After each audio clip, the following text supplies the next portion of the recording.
Tu veux apprendre à interpréter le tarot, mais mémoriser toutes les significations semble trop lourd, très long? Oui, t'as raison, je te l'accorde. Le tarot compte 78 cartes et chaque carte a plusieurs significations. La vérité, c'est que l'apprentissage du tarot, c'est un art qui peut nous prendre toute la vie, car nous évoluons et notre interprétation du tarot évolue de la même manière.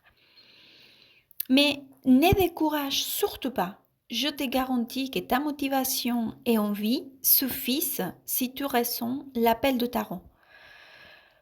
Concentre-nous sur les débuts. Tu ne sais pas par où commencer? Pas d'inquiétude. Nous allons voir ensemble les significations des bases pour s'initier. C'est vraiment facile, hein, tu verras. On y va? Nous allons commencer par les arcanes majeurs. Il s'agit des cartes les plus importantes du tarot. Et ce sont les cartes qui nous parlent des énergies prédominantes dans ton tirage. Le fou, c'est la carte 0. Elle représente les commencements de l'aventure. Il est très curieux de découvrir ce qu'il trouvera sur son chemin. Il est insouciant, il n'a pas d'inquiétude et il est très confiant que tout ira bien. Le mage, il a les 4 éléments du tarot sur sa table, représentant les bâtons, les deniers, les coupes et les épées, qui symbolisent les ressources qu'il possède pour atteindre tous ses objectifs. La papisse, c'est la carte du mysticisme, de l'intuition, de la sagesse, de l'apprentissage et des mystères. L'impératrice, c'est la personnification de l'énergie féminine dans le tarot, représente l'abondance, la créativité et oui, la maternité.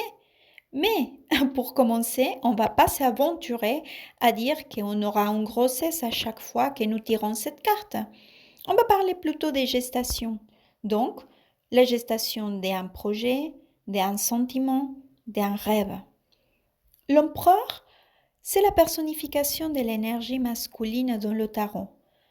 Elle représente l'ordre, les règles, la discipline et la protection de notre entourage.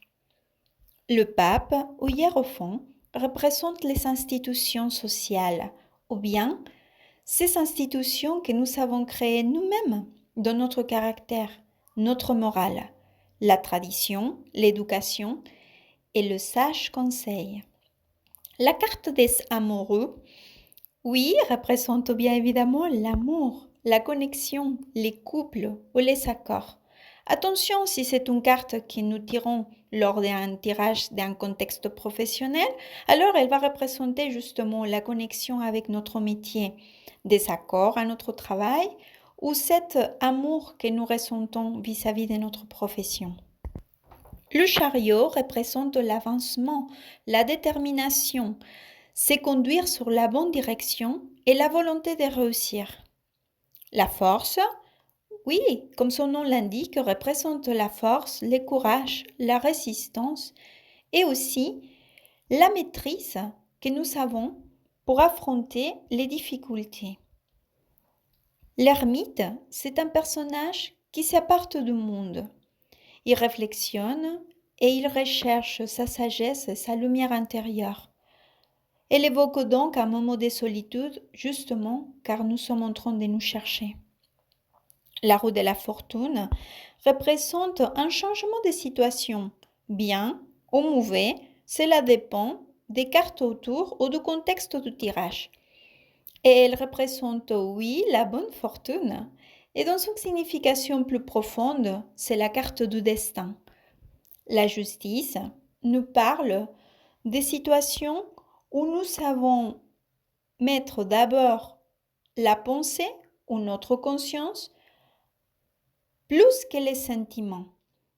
Elle nous invite à agir correctement et à analyser les conséquences de nos décisions et de nos actions. Dans une signification plus profonde, elle représente le karma. Le pendu, c'est le stop sur le chemin, représente une situation sur laquelle il nous est tout simplement impossible d'avancer. Parfois, cette énergie nous fera ressentir de l'impuissance. Le côté positif de cette carte, c'est que cela nous invite à regarder la situation d'un autre point de vue, d'un autre angle, à chercher une autre solution. La carte de la mort représente un final et parfois, ce final, il peut s'avérer douloureux. C'est une carte des transformations et des transmutations imminentes. La tempérance. Elle représente l'équilibre, l'harmonie, la modération. Avoir confiance que toutes les situations suivent leur cours doucement. Tout ira bien. Le diable nous parle des attachements intérieurs ou extérieurs qui nous emmènent à vivre des expériences toxiques ou limitantes. La tour. Cette carte représente l'effondrement inattendu d'une situation, d'une relation, d'une circonstance. Cela produit le chaos intérieur et extérieur.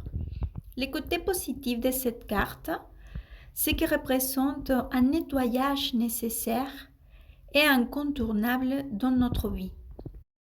L'étoile symbolise l'espoir, croire dans tes rêves, ta destinée, avoir la confiance que l'univers est avec toi.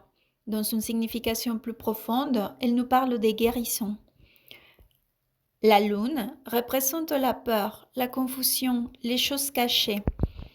Sous la lumière de la lune, il est difficile d'y voir clair. Elle représente aussi l'intuition, l'univers des rêves et les subconscients.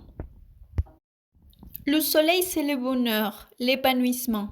La réussite, sans doute, c'est une des plus belles cartes et plus positives du tarot. Le jugement, c'est une prise de conscience, une renaissance. Nous sommes face à une circonstance sur laquelle on a changé le cours de notre histoire pour enfin choisir la bonne voie. C'est une épiphanie. Le monde représente le cycle accompli, avoir réussi le parcours fixé, la satisfaction de compléter nos cycles.